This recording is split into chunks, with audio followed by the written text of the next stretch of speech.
All right, guys, so here's what I'm talking about. I am in the synced up mobile app. Let me just start back at the home screen so you can see. If I click on this scheduled icon down here, it opens up my schedule. And what I would do every time I was when I was a foreman for Tussie, every time I'd kick off a new job or look at the job I had on my schedule next week, I'd just come into here on the schedule screen and I could just click on a job and view the job details.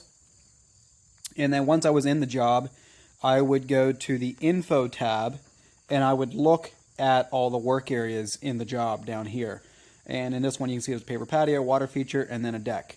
And I would always look to see if there was one of that deck one is red and crossed out, meaning it's marked as on hold. The client didn't go for it on the original proposal, but the salesperson had suggested it.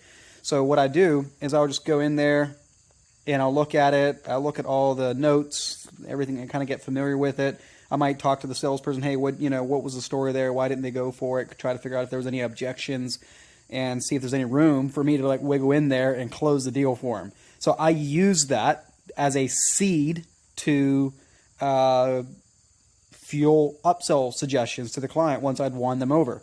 And then it was super simple. Once the client was like, yeah, hey, sure, let's do it. Let's do it. While you're here, now's the time. Let's go ahead and do it.